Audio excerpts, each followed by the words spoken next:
ஆன்மீகத்தின் வழி நடக்கும் அன்பு உள்ளங்கள் அனைவருக்கும் வணக்கம். எல்லாம் நன்மைக்கே. உங்கள் மனசு போலவே எல்லாமே நல்லதாகவே நடக்கட்டுங்க. அந்த வகையில் இந்த மாதம் வைகாசி பிறந்தாச்சு. இந்த மாதத்தை பொறுத்த வரைக்கும் ரொம்பவே அற்புதமான மாதம். ஒவ்வொரு மாதமும் ஸ்பெஷல் தான், இருந்தாலும் இந்த வைகாசி மாதத்துக்கு கூடுதல் ஸ்பெஷல் இருக்குங்க. அது என்னன்னு பார்த்தோம்னா, வேதம், புராணம் இதெல்லாம் போற்றக்கூடிய மாதமா இந்த வைகாசி மாதம் இருக்குங்க. நம்ம எல்லாரும் ரொம்ப வேண்டி விரும்பி கேட்கக்கூடிய வரம்னு பார்த்தோம்னாக்கா, ஆயுள் அதிகமாகணும், செல்வம் வேணும், புத்திர பேரு வேணும்னு சொல்லிட்டு அந்த 3 விஷயங்களும் அழிக்கக்கூடிய மாதம்னு பார்த்தீங்கன்னாக்கா இந்த வைகாசி மாதம். மேலும் இந்த மாதத்தை பொறுத்த வரைக்கும் யார் ஒருத்தங்க தானம் தர்மம் செய்கிறீங்களோ அந்த விஷயங்கள் பல மடங்கு பல ஜென்மங்களுக்கு உங்களுடைய தலைமுறையே வந்துட்டு காக்குங்க. அந்த அளவுக்கு பலன் தரக்கூடிய மாதம். அதாவது முக்கியமான ஒரு விஷயம் என்னன்னாக்கா, இந்த மாதத்தில் தான் தேவர்களும் அசுரர்களும் சேர்ந்து பாற்கடலை கடைந்து அமுதம் வெளிப்பட்ட மாதங்க.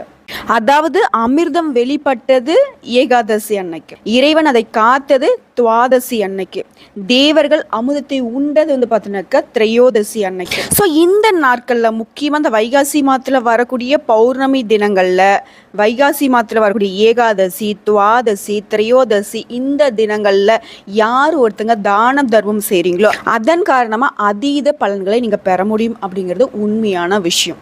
புரிஞ்சுதுங்களா? இத்தனை நாள் வரைக்கும் நான் எதுவும் பெருசாக வந்து தான தர்மம் செஞ்சதில்லை மேடம் அப்படின்னு சொல்கிறவங்களா இருந்தாலும் சரி, இந்த நாட்களில் உங்களால் முடிஞ்ச உதவிகளை மற்றவங்களுக்கு செய்யுங்க. நன்மைகள் உண்டு, அதுவும் பல தலைமுறைக்கு. புரிஞ்சுதுங்களா? ஒவ்வொரு மாதமும் சிறப்பு தான். ஒவ்வொரு மாதத்துலேயும் நிறைய கிரகநிலையோட மாற்றம் நிகழ்ந்துக்கிட்டே தான் இருக்கும். மேற்கொண்டு இன்னொரு சிறப்பு வந்து பார்த்தீங்கன்னா இந்த வைகாசி மாதத்தில் இருக்குது. அதாவது வைகாசி மாதம் விசாக நட்சத்திரத்தில் தான் நம்மளுடைய 6 முகம் கொண்ட முருகப்பெருமான் அவதரித்தார். முருகப்பெருமானுக்கு உரிய நட்சத்திரமும் விசாகம் தான். அதன் காரணமாக தான் நம்ம முருகப்பெருமான விசாகன் அப்படின்னு சொல்லிட்டு பெயர் சொல்லி அழைக்கிறோம். ஸோ இப்பேற்பட்ட ரொம்பவே வந்துட்டு அற்புதமான பலன்களை கொண்ட இந்த வைகாசி மாதம் நமக்கு எப்படிங்க இருக்கு? இந்த மாதத்தில் ஏற்படக்கூடிய கிரகநிலையோட அமைப்பின் காரணமாக தான் நமக்கு நல்லதும் கெட்டதும். அந்த வகையில் தான் இந்த மாதத்தில் இருக்கக்கூடிய கிரகநிலையோட மாற்றத்தை ஃபர்ஸ்ட் தெரிஞ்சுக்கலாம். நவ கிரகங்களின் முதல்வன்னு சொல்லக்கூடிய சூரிய பகவான் மேஷ ராசியில இருந்து ரிஷப ராசிக்கு மே 14ஆம் தேதி பேச்சு ஆயிடுறார். சூரிய பகவானை பொறுத்திருக்கும் ரிஷபத்தில் சஞ்சரிக்கக்கூடிய இந்த வைகாசி மாதத்தில் அங்கே ஏற்கனவே சஞ்சாரம் செய்யக்கூடிய குரு பகவான் கூட இணைவதன் காரணமாக குரு ஆதித்ய யோகம் உருவாகுது. இது வந்து பார்த்தீங்கன்னா 12 ராசிகளுக்கும் சிறப்பானது ஒன்று தான். அதே போல் ரிஷப ராசியில் அதிபதியான சுக்கிர பகவான் ரிஷபத்திலேயே பயிற்சியாகி ஆட்சிக்கு அதிபதியாக இருக்கிறதுனால உங்களுக்கு கூடுதல் நன்மைகள் இருக்கும். அடுத்ததான் புத்திக்கு அதிபதியாக இருக்கக்கூடிய புதன் பகவானுடைய பயிற்சியும் 9ஆவதாக புதன் ஆதித்ய யோகத்தை உருவாக்குறாரு. இதனால 12 ராசிகளுக்கும் எந்த மாதிரியான நல்ல பலன்கள் கிடைக்க போகுது? ஒரு சில ராசிகளுக்கு சாதகமும் ஒரு சில ராசிகளுக்கு கொஞ்சம் எச்சரிக்கை உணர்வோடு இருக்கிற மாதிரி தான் இருக்கும். இருந்தாலும் எல்லாமே நல்லது தானே. ஒரு நல்ல விஷயத்தோடைய அருமை தெரியணும் அப்படின்னாக்க இதை ஒரு கெட்ட விஷயம் நடக்கணும், அப்படிதாங்க. சரிங்களா? எப்படி இருந்தாலும் சரி, உங்களுக்காக நாங்கள் எப்பவும் உங்களுக்கு துணையாக இருக்கோம், உங்களை வழிநடத்த. உங்களுக்கு எல்லா வளமும் நலம் பெற்று வாழ்வாங்கு வாழ இறைவனை வணங்கி இந்த வீடியோ பதிவை ஸ்டார்ட் பண்ணுறோம். இந்த வீடியோ பதிவு உங்களுக்கு பிடிச்சினாக்கா வீடியோக்கு லைக் பண்ணுங்கள், நம்ம சேனலை சப்ஸ்கிரைப் பண்ணுங்கள், மேலும் பிடிச்சினாக்கா ஃப்ரெண்ட்ஸ் அண்ட் ஃபேமிலிக்கு ஷேர் பண்ணுங்கள். அந்த சனி பகவானை ராசி அதிபதியாக கொண்ட மகர ராசி அன்பர்களுக்கு இந்த மாதத்தை பொறுத்த வரைக்கும் உங்களுடைய ராசிக்கு அதிபதியாக இருக்கக்கூடிய சனி பகவான் உங்கள் ஜாதகத்தில் 11ஆம் இடத்துல நிற்பது தொழிலில் லாபத்தையும் செல்வ சேர்க்கையும் கொடுக்க போகிறாரு. மனசில் நீங்கள் நினச்ச அனைத்து விஷயங்களையும் எளிதில் நிறைவேற்றுவதற்கான வழியும் அவர் வந்து காட்ட போகிறாரு. ஆனால் நம்ம எல்லாருமே பயப்படக்கூடிய விஷயம்னு பார்த்தினாக்க, நம்மளுடைய ஜாதகத்தில் சனி பகவான் சாதகமாக இருப்பாரா அப்படின்னு தான். ஆனால் எப்பவுமே ஒரு விஷயம் சொல்கிறேன், கேட்டுக்கோங்க. ஒவ்வொரு ராசிக்கு அதிபதியாக இருக்கக்கூடியவங்க அவங்களுடைய ஜாதகத்தை கெடுக்கவே மாட்டாங்க. அந்த விதத்தில் உங்களுடைய ராசிக்கு அதிபதியாக இருக்கக்கூடிய சனி பகவான் உங்களுக்கு எப்பவுமே நல்லதை தாங்க செய்வார். மற்ற கிரகங்களுடைய அமைப்பினாலும் உங்களுக்கு பாதிப்பு ஏற்பட்டாலும் அதை சரி செய்ய தான் அவர் வந்து பார்ப்பாரு. அந்த விதத்தில் இவர் உங்களுக்கு சாதகமாக இருக்காரு. அடுத்த சூரிய பகவான் உங்களோட ஜாதகத்தில் 5ஆம் இடத்துல இருப்பது குழந்தைகளுக்கு உஷ்ணம் சம்பந்தப்பட்ட நோயினை ஏற்படுத்துங்க. சோ இது கண்டு நீங்க பயப்பட வேண்டாம், அது சீக்கிரத்திலே சரியாகிடும். அடுத்ததா இவருடைய அமைப்பின் காரணமா போட்டி பந்தயத்துல வெற்றி பெற தக்க யோகத்தை தரப்போறாருங்க. இவரை தொடர்ந்து பூமிக்காரகன்னு சொல்லக்கூடிய செவ்வாய் பகவான் 5ஆம் இடத்துல நிற்பது உங்களுடைய உடன் பிறப்புகளுடன் இணக்கமான போக்கை தருவாருங்க. பூர்வீக நிலம் கிடைக்கக்கூடிய யோகத்தையும் தருவார். ஏன்னா பூமிக்காரகன் இல்லையே செவ்வாய் பகவான், இவரும் உங்களுக்கு சாதகமா இருக்காரு. அடுத்துதான் புத்திக்கு அதிபதியாக இருக்கக்கூடிய புதன் பகவானும் 5ஆம் இடத்துல இருப்பது. ஷேர் மார்க்கெட் இந்த மாதிரி முதலீடுகளில் ஆன்லைன் பிஸ்னஸ் பண்ணிட்டு இருக்கீங்க அப்படின்னாக்கா அதெல்லாம் வந்து உங்களுக்கு லாபத்தை தரக்கூடிய ஒரு அமைப்பு இருக்குங்க. தகவல் தொடர்பு இந்த மாதிரி விஷயங்களை ஈடுபட்டக்கூடிய அன்பர்களுக்கும் சிறப்பாக இருக்குங்க தொழில். அடுத்த குரு பகவான் 7ஆம் இடத்துல இருப்பது. வியாபாரத்துல லாபம் அதிகமாக கொடுக்க போறாருங்க. தொழில்ல கூட்டாளிகளின் ஆதரவும் கிடைக்க போகுது.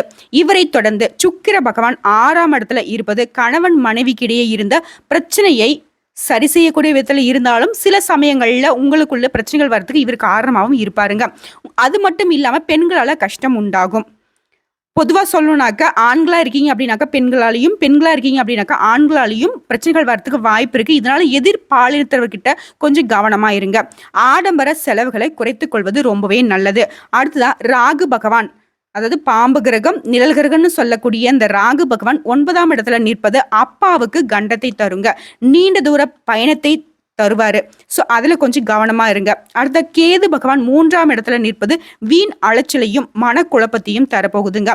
இதுலயும் கொஞ்சம் பார்த்து சூதானமா இருந்துக்கோங்க. பொதுவாகவே இந்த ராகு பகவானும் கேது பகவானும் எப்பயாச்சும் ஒரு முறை தான் நமக்கு சாதகமா இருப்பாங்க. ஸோ இந்த மாதத்தை பொறுத்தையும் உங்களுக்கு கொஞ்சம் அச்சுறுத்தல தான் கொடுத்துருக்காங்க. இருந்தாலும் உங்களுடைய ஆன்மீக வழிபாட்டின் காரணமா அவங்களுடைய பாதகமான பலனையும் உங்களுக்கு சாதகமா மாற்றிக்கொள்ள முடியும். அதுக்கான வழிமுறையை நான் பின்னாடி சொல்றேங்க. சரிங்க, இந்த மாதத்தை பொறுத்த வரைக்கும் பொது பலன்களை நம்ம பார்த்துட்டோம். அடுத்த நட்சத்திர பலன்களை விரிவாகவும் தெளிவாகவும் பார்த்தோம் அப்படின்னாக்க உங்களுக்கு ஒரு ஐடியா கிடைக்கும். ஸோ நமக்கு இதுதாங்க நடக்க போகுது அப்படிங்கிறத நீங்க அக்யூரேட்டா பார்த்துக்க முடியும். அந்த வகையில உத்திராடம் 2ஆம் பாதம், 3ஆம் பாதம், 4ஆம் பாதம், இதை தொடர்ந்து திருவோணம் நட்சத்திரம், அடுத்ததா அவிட்டம்ல 1ஆம் பாதம், 2ஆம் பாதம், இவங்கெல்லாம் சேர்ந்தது தானுங்க நம்மளுடைய மகர ராசி. அந்த வகையில உத்திராடம் 2ஆம் பாதம், 3ஆம் பாதம், 4ஆம் பாதம் நட்சத்திரக்காரர்களுக்கு எப்படி இருக்கு இந்த வைகாசி மாதம்? ஆயுள்காரகனான சனி பகவான், ஆத்மகாரகனான சூரிய பகவான், இவங்களுடைய 2 பேருடைய அம்சத்துல பிறந்த உங்களுக்கு நீங்க எப்பவுமே எந்த விஷயத்திலையும் முதன்மையா இருக்கணும்னு நினைப்பீங்க. இப்படிப்பட்ட உங்களுக்கு இந்த வைகாசி மாதம் வாழ்க்கையில எதிர்பார்த்த முன்னேற்றத்தை அடைய இருக்கீங்க. 3ஆம் இடத்துல சஞ்சரிக்கூடிய ராகு உங்களுடைய முயற்சிகளை எல்லாம் வெற்றியாக்கி மாதத்துடைய முற்பகுதியில நல்ல முன்னேற்றத்தை கொடுப்பாரு. அடுத்த செவ்வாயும் 3ஆம் இடத்துல சஞ்சரிக்கிறதுனால நீங்க நினைச்சதை எல்லாத்தையும் செய்து முடிப்பீங்க. நீண்ட நாட்களாக முடியாமல் இருந்த பிரச்சனைகள் எல்லாமே இப்போ ஒரு முடிவுக்கு வரும். நீங்களே ஒரு மாதிரி குழம்பி போயிருப்பீங்க. சரி, இந்த பிரச்சனைக்கு ஒரு தீர்வே கிடைக்காதா கடவுளே அப்படிலாம் நிறைய நாட்கள் நீங்க புலம்பி தீர்த்திருப்பீங்க. அப்படி இருக்கக்கூடிய பிரச்சனைகள் தன்னால சரியாகக்கூடிய யோகமான அமைப்பு இந்த வைகாசி மாதத்துல பிறந்திருக்கு. மேலும் இதுவரைக்கும் இருந்த உங்களுக்கு சங்கடங்கள் எல்லாமே விலகி இனி நீங்க தொட்டதெல்லாம் வெற்றியாகும்.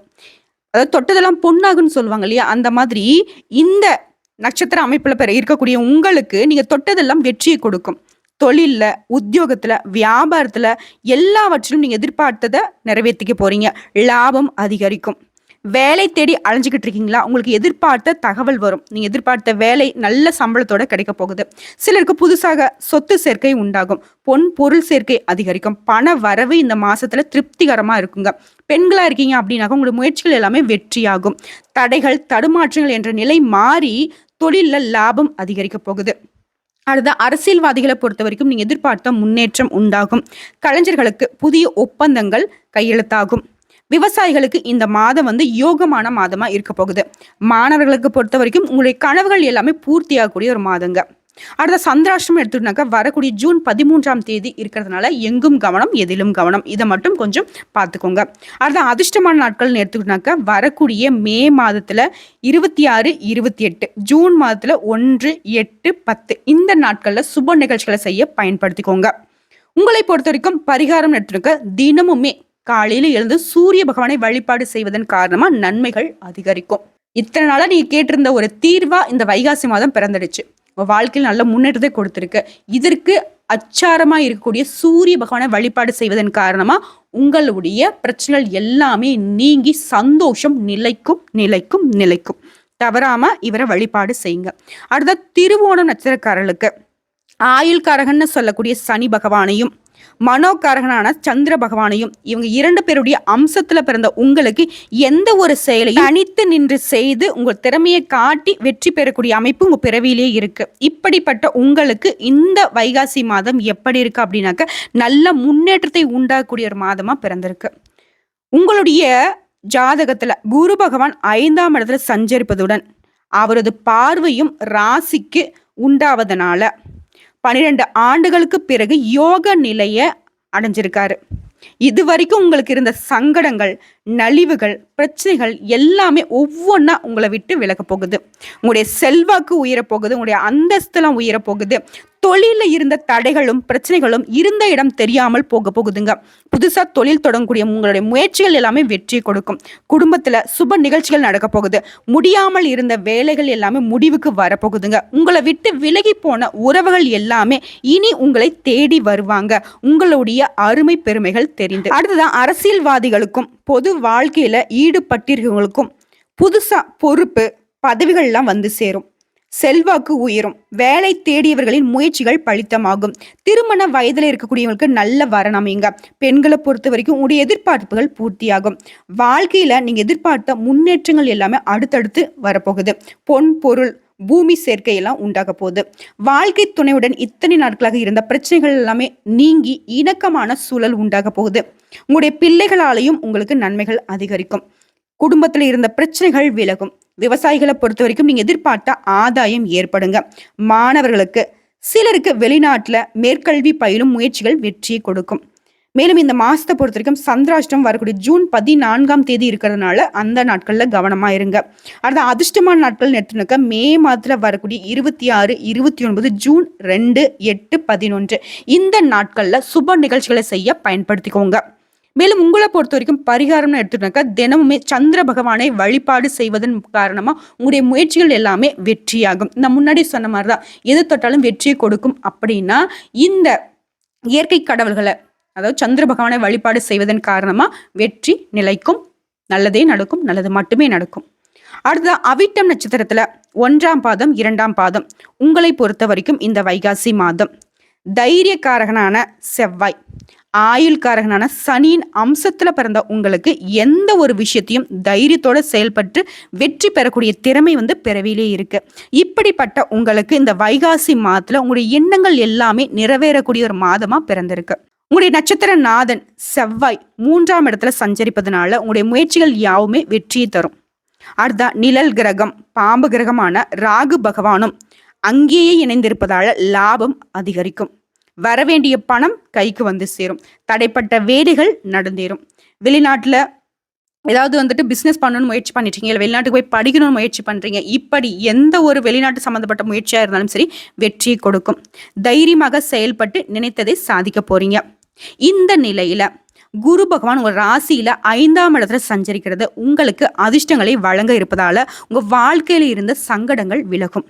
அடுத்ததான் அலுவலக பணிகளில் ஈடுபட்டிருக்கூடிய உங்களுக்கு உங்க பணிகள்ல இருந்த சுணக்கமான நிலை மாறி ஒரு நல்ல முன்னேற்றம் இருக்கும். நீங்க எதிர்பார்த்த இடத்திற்கு இடமாற்றம் கிடைக்கும். பதவி உயர்வு கிடைக்கும். சம்பள உயர்வு கிடைக்கும். மேல் அதிகாரிகளினுடைய பாராட்டு கிடைக்கும். தொழிலாளிகளுக்கு பொறுத்த வரைக்கும் ஊதியம் அதிகரிக்கும். உங்களுடைய மதிப்பு உயரும், மரியாதை உயரும். குடும்பத்தை பொறுத்த வரைக்கும் சந்தோஷமான நிலை ஏற்பட போகுதுங்க.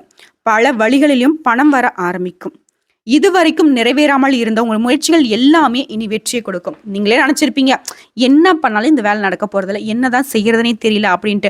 நீங்களும் விட்ட பாடில்ல, அந்த வேலையும் நடந்த பாடில்ல அப்படிலாம் கூட ஒரு சில நாட்கள் நீங்க நினைச்சிருப்பீங்க. அப்படி நீங்க ரொம்ப சங்கடப்பட்டு அந்த வேலையை ரொம்ப ஆசைப்பட்டு செய்த முயற்சிகள் எல்லாமே நீங்க சர்வசாதாரணமா இந்த நாட்கள்ல உங்களுக்கு எண்ணம் போலவே ஈடேறி வரும், வெற்றியை கொடுக்கும்.